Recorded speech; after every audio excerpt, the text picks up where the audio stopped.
Right. So, good morning. I thought I'd just make a few notes on my second assignment. You're probably working on it already. And first of all, a lot of the material you'll need from this, and you must be working on this again, like I say, already can be found, of course, in the material that I have online.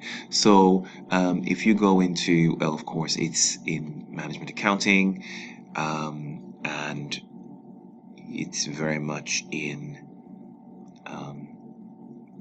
yeah, so this is assignment two. In these sort of four lectures here, including corporate governance, a lot of the material you'll need is there. Lecture nine has a lot of material on budgeting, motivation.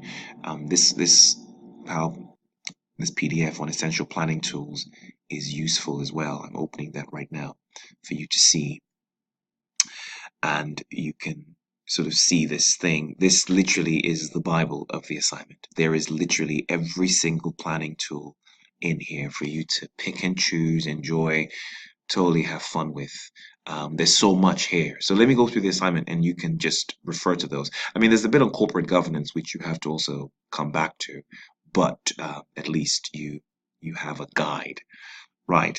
Um, where are we? So here we are.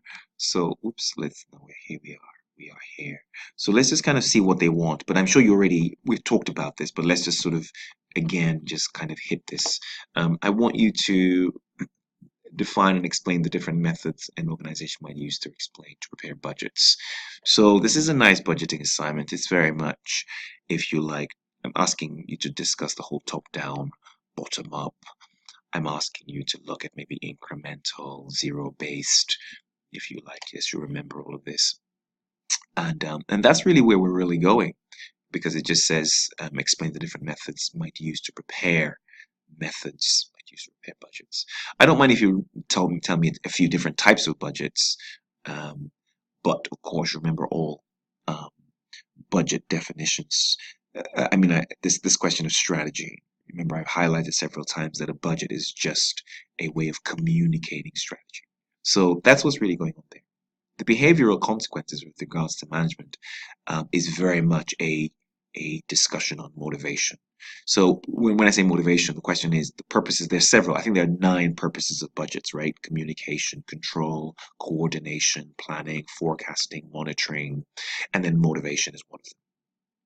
There's others, but you almost want to kind of hone in on motivation and then go into this question of um, uh, if you like, really we talked about, I think we looked at Maslow, we looked at Mayo, we looked at Mayo, we looked at Vroom, we looked at Hertzberg. So that's where you're going, really, and relating it to human behavior, really. Yes, I know it says to do with management, but the fundamental tools are the same.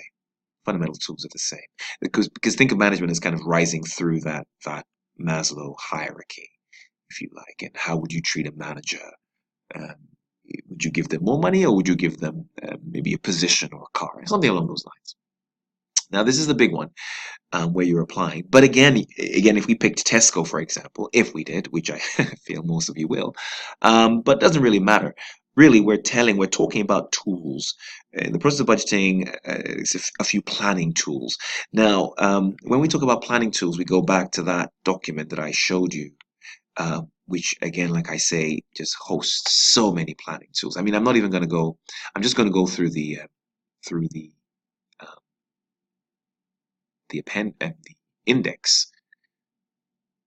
So let us look at. Give me a second. Let me just pick that up. So what are we? We have this the strategic scorecard. If you remember in class, we kind of looked at a few of them. We looked and you all took them in bits and we looked at them. Risk heat maps, the balanced scorecard, very popular. Strategic mapping, strategy mapping, POTUS 5 forces, the performance prism. And if you scroll down, you'll see a few. There's so many. So I guess the question is, you don't have a lot of words, but I don't mind. I just want you to get to read them, get creative, and look for organizations that are using these things. I mean, we talked about a few, right? And that are using these different tools to kind of frame how they will achieve their objectives. And that's where that assignment, that's where that bit's really going. Right. So And I mean, these two are connected, P5 and M3. And I mean, you're really doing the same thing. It's just that we tend to break it up. And M4, I've still kept them in tasks, but it doesn't really matter. You just kind of do it, and I'll reorganize the assignment to just not have tasks, but it's the same thing. Right.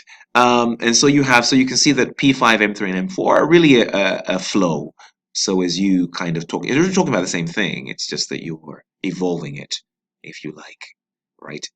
So I will find P5, M3, and M4 in the same arguments, but that your argument should grow, Right. And finally, the D3 is about corporate governance, right? About corporate governance. And the argument really is, corporate governance really means leadership. How is an organization led, right? Corporate, how is it governed? And the argument really is that, which we did talk about, is really how you lead an organization. When we talk about leading an organization, please explore. We're really talking about, we talked about this, really what's going on in terms of your board. So you have your board of executive directors and non-executive directors. Right. And the argument really was that non-executive directors were trying to make sure that executive directors acted in the best interests of the shareholders. So the argument is we can have all these wonderful tools we have in place, but if we have the wrong leadership, we won't be able to achieve our goals. Because you see, a lot of these link into things like you have risk committees, nomination committees, audit committees, which make sure the organization is really running smoothly. So I really want you to talk about what the role is of the board ultimately. And then again, like look for a couple of examples in which, as a result of the board failing, the organization fails. But again, what this assignment is really trying to bring to our attention is that, yes, we can do the best we can in terms of budgeting and planning, but leadership is important. And what is the role of leadership in ensuring we actually achieve our objectives? Cool, great stuff. Well, I look forward to your drafts, and of course, email me and let me know what's going on if you have any issues. Cheers.